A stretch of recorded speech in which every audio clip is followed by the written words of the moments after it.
Hey, good morning. Welcome to Questions Just Asked. I'm John Ring, Chaplain John Ring, actually. And I'm with Hope for the Community, and I've been broadcasting this for over a year now. I think we might be into year two. It started as a summer way to stay connected to those who were in the Wednesday Bible study, because we take the summers off for the Bible study. And it's developed into this regular broadcast. I hope you're enjoying it. These are quite, you don't necessarily have to agree with my answer. I'm not asking you to agree, man. I'm just answering the questions how I see it. Sometimes it's not the same way that you might see it, but just have an open heart and practice great grace. Hey, here we are today with a question. I like this question. I like simple questions. This is a simple question. What do you think is the coolest story in the Bible? Oh, I have a lot of favorite Bible stories. It's hard for me to choose one, so I'm going to talk about three. The first one comes from the Old Testament. And maybe it's because I started out my life, I really love my father-in-law who was in construction. And I know how long it takes to build something, especially if you live here in the low country. I think it takes a little longer to build something than anywhere else in the world. So Nehemiah rebuilding the walls of Jerusalem is a very special story for me. Why? First of all, Nehemiah was not born in Jerusalem. He didn't go back because he said, I got to go back and rebuild those walls the way we used to have them. He didn't even know what he was up against. He just knew the walls were broken down. Second of all, he rebuilt the walls in record time.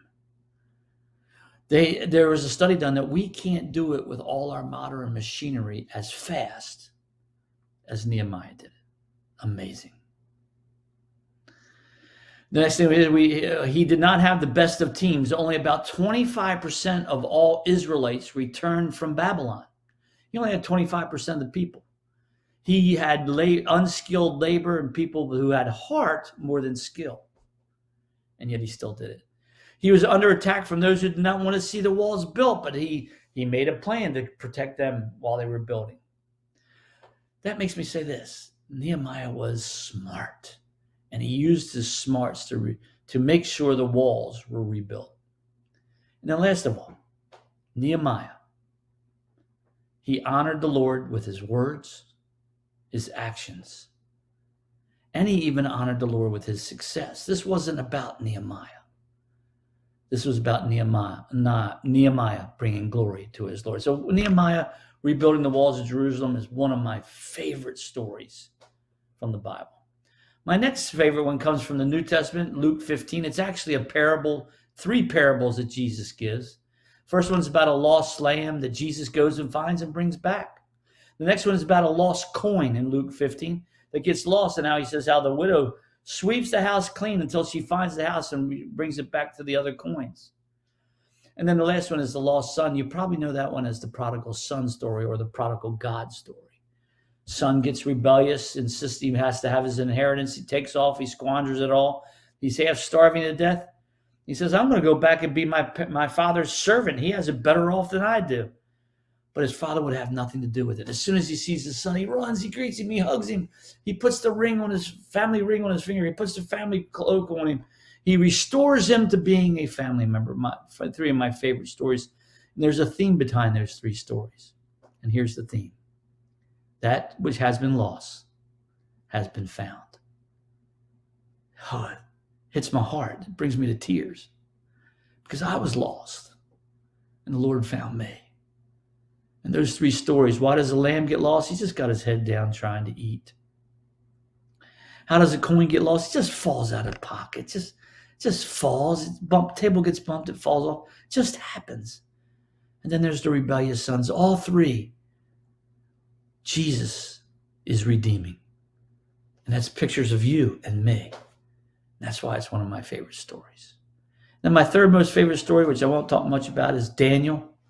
Daniel from the Old Testament. Daniel who purposed in his heart not to defile himself with the king's meat. Went on to survive the lion's den. And again, the story of Daniel is not about Daniel. It's about how God looked out for Daniel. And Daniel's faithfulness to the Lord. How that interaction happened. So that's why Daniel is also one of my favorite stories. So those, I think, are the coolest stories in the Bible. Shadrach, Meshach, and Abednego, that's part of the Daniel story, being able to survive the fiery furnace that killed those who were throwing them into the fire. That's pretty cool if you ask me. Actually, it's pretty hot. Bad humor. I know, I have bad humor. Anyways, these are my three favorite sections of the Bible. I could read them over and over again. Hey, but you pick out your coolest story. Let it be yours. Those were mine. Hey, thanks. Oh, somebody said, hey, which one is your absolute favorite? I got to be honest with you. Luke 15, the parable of the lamb, the sheep, and the son is my absolute favorite story in the Bible. Hey, have a great week. Come back next week, and we'll hit our fourth question next week, which is, what is the main message from the Bible? Woo! That's another good question. See you next week.